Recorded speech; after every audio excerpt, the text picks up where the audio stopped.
नमस्कार दोस्तों, मैं विक्रम कश्यप आपका स्वागत करता हूं धरना स्थल लखनऊ के इको गार्डन में, जहां पे आम शिक्षक शिक्षा मित्र लोगों का विशाल जो धरना चल रहा है उसको देखकर शायद कहीं भगवान भी जाग गए हैं, परंतु अभी उत्तर प्रदेश का जो सरकार है, योगी सरकार, वो नहीं जागी है। भगवान को तरस आ गया इनके धरने को देखते हुए। इतनी गर्मी में जो तापमान इतना 48 डिग्री टेम्परेचर है, लेकिन भगवान को उसको देख के तरस आ गया। तो आज मौसम आप देख सकते हैं कितना अच्छा हो रहा है, लेकिन सरकार को अभी तक तरस नहीं आया। तो आइए बात करेंगे शिक्षा मित्रों से कि क्या उनका कहना है और क्या उनकी मांगे हैं, और पिछले 18, 19, 20 दिन हो गए शायद आज, और सरकार का क्या रवैया है उनके प्रति। तो आइए बात करेंगे शिक्षा मित्र के लोगों से, उमा देवी जी से, कि क्या उनकी प्रमुख मांगे हैं और सरकार ने अभी तक क्या कार्रवाई की है। ये बताइए, आपकी कितनी सूत्री मांगे हैं? मेरी 4 सूत्री मांग है जी। क्या प्रमुख मांगे हैं सरकार से? 1,24,000, जिसको 38,878 रुपया केंद्र गवर्नमेंट दे रही है, राज्य गवर्नमेंट देने की कृपा करे। मृतक आश्रित भाई बहनों को, जिनको परिवार को मुआवजा प्लस एक व्यक्ति को सर्विस दे दे। जो भाई बहन टीईटी किए हुए हैं बिना लिखित परीक्षा के, उन्हें नियुक्ति पत्र दे दे, और जो समायोजित नहीं है उन्हें समान वेतन समान कार्य के तर्ज पे मौका दे दे। कितना दिन हो गया आप लोगों के धरने का? आज धरने का 21वां दिन है। 21वां दिन है। आप लोगों को किस तरह की दिक्कतों का सामना करना पड़ रहा है भैया? खाने की व्यवस्था, पानी पीने की व्यवस्था, रहने की व्यवस्था, इसमें क्या दिक्कतें आप लोगों को हो गया बस। आज 1,72,000 परिवार एक लाइन में मैं कहूँ तो भुखमरी के कगार पे है। पहले नंबर पे भुखमरी का मतलब होता है कि मेरे पास कुछ भी नहीं है, और जो किसान के बच्चे भी हैं उनकी भी वो दुर्दशा है कि खेतों में क्या उपज हो रही है और कितना गवर्नमेंट उनको दे रही है। कहीं कुछ है, कई बार पीड़ित है, कहीं सूखाग्रस्त है, उसकी मार तो है ही है किसान के बेटे बेटियों को।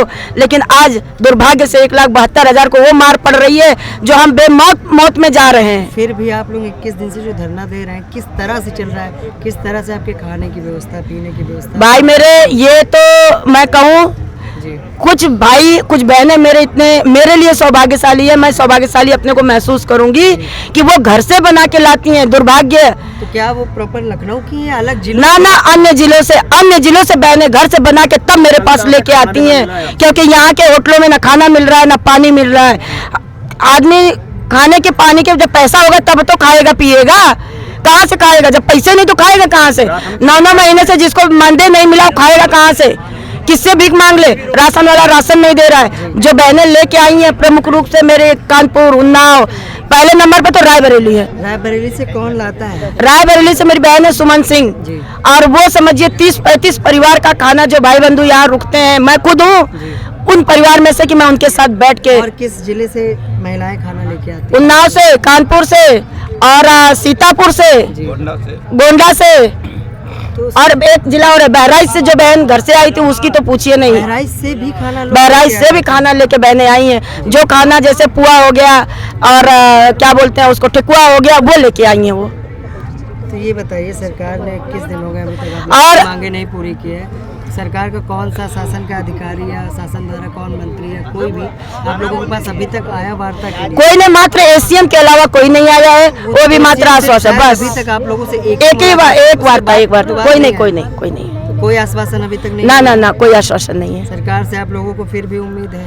उम्मीद तो है, हमें नहीं मिला है तो हर एक सरकारी कर्मचारी की जरूरत होती है सरकार के खिलाफ आवाज उठाए और हम अपनी मांग को लेके। आप लोगों का ये जो है, एक लाइन में बताऊं तो राजनीतिक द्वेष तो रहता। तो जहां माननीय न्यायालय एक व्यक्ति के आजीवन की बात आती थी तो उसको सम्मान बहाल किया जाता था कि उसके परिवार की आजीविका कैसे चलेगी। आज 1,72,000 परिवार आजीविका के लिए दर की ठोकर खा रहा है, और माननीय न्यायालय ने हमें वो रास्ता दिखाया जो कभी संविधान जब से भारत का बना था कभी ऐसा न्याय नहीं आया था। ये दुर्भाग्य है मेरे परिवार का। अब मैं खुद समझती हूँ कि जो मुझे अयोग्य कह रहे हैं वो खुद भी कहीं ना कहीं अयोग्य होंगे, क्योंकि हम लोगों की 17 साल की तपस्या है। 17 साल में इन योग्य लोगों ने क्यों नहीं योग्य लोगों को ढूंढ के वो विद्यालय खुलवाए जहाँ पत्थर थी, बंजर था, जहाँ वीरान था, जहाँ बच्चों के नाम पे एक संख्या नहीं रहती थी। आज तो मेरे भाई बहनों ने 500-500 संख्या करके दे दिया विद्यालयों में। लहलहाती खेती हो गई। अभी भी मेरा चैलेंज है, उन 5 जिलों में भेजो बीटीसी बीएड वालों को। सोनभद्र, चकिया चंदौली, मिर्जापुर, गाजीपुर, बलिया जो नक्सली क्षेत्र में है, भेज के पढ़वा दो, खुलवा दो ताले। हम शिक्षा मित्र दूर नहीं है। कहीं नहीं दूर है हम लोग, और वहाँ पे उन नक्सली क्षेत्रों में आप पढ़वा के दिखाइए।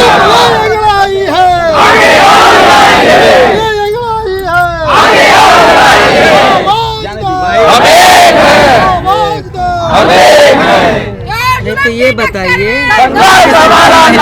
बच्चों को भी लेकर आई हैं। बच्चे कह रहे हैं बहनें मेरी जो आ रही हैं जिनका कोई नहीं है, आगरा से जो बहनें मेरी आई हैं उनके हस्बैंड नहीं है, वो घरों में ताला बंद करके अपने बच्चों को आई हैं, पड़ोसियों पे सौंप के आई हैं। अगर आज उनके बच्चों के साथ कोई दुर्व्यवहार होता है, इसकी जिम्मेदारी कौन लेगा? आप बताइए ना, रोजी रोटी है, रोजी रोटी के लिए वो निकल के आई है। ममता आ जाओ मेरी बहन, देखिए ये हाथरस कृष्णा बहन ये आई है, इनके पति नहीं है दोनों के, ये बच्चे बंद करके आई है ताले में। मेरे पति नहीं है भाई साहब, और मेरे घर में बहुत पीड़ित, मतलब मैं इस समय बहुत मानसिक पीड़ित हूँ। ऐसा लगता है कि मैं कुछ कर लूँ, मगर सरकार का क्या जाएगा? मेरे बच्चों की माँ चली जाएगी, बाप तो चला ही गया। तो इसलिए मैं सरकार से विनम्र करती हूँ, कैसे भी करके मेरे सभी बहन भाइयों को। आज आप अपना घर परिवार छोड़ के ताला लगा के आई, सब कुछ लगा के आई हूँ मैं। बच्चे कहाँ पे? मेरे बच्चे बेचारे ऐसे ही अनाथ पड़े हुए वहाँ पर, और मेरे था वो भी नहीं मिल रहा। हम लोग से आई हैं, हम जिला मैनपुरी से आए, हम क्या आप लोग भी अपना परिवार घर में ताला लगा के आई हैं? ताला लगा के आए। एक बच्चा है उसको भी लेके आए, एक लड़की है उसको लेके आए। अच्छा, बच्चों को लेके आप लोग आए हैं? हाँ हम लोग लेके आप किस जिले से क्या आई हैं? करें हम लोग? लखीमपुर से आई हैं। आप किस जी जिले से? जी जी मैं लखीमपुर से आई हूँ, नेपाल बॉर्डर से, एकदम क्या निघासन आप ब्लॉक से। परिवार या घर में ताला लगा के आप भी आई हैं? नहीं, मेरी माँ नहीं है, मेरे पिताजी हैं, अकेले हैं, घर में वृद्ध हैं, और वो अब कैसे खाना खाते हैं या नहीं बनाते हैं या बनाते हैं कुछ पता नहीं है।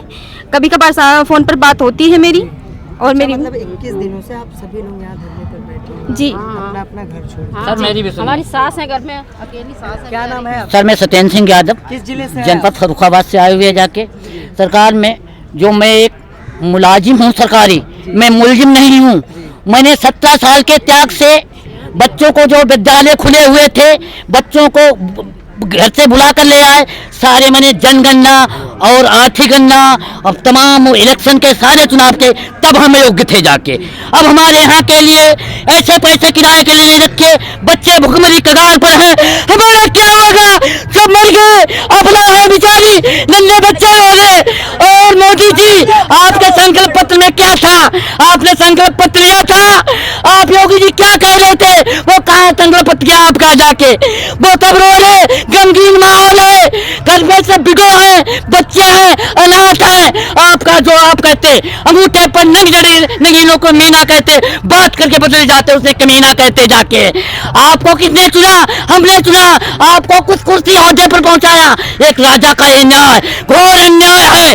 तुमने जिलों में रोक दिया, गुमराह कर दिया मेरे जिला अध्यक्षों को, जिला प्रदेश अध्यक्षों को, महामंत्रियों को धमका के, सटका के तुम पर केस करेंगे, भंडाफोड़ कर दिया। तुम्हें ये काम करना नहीं जाके।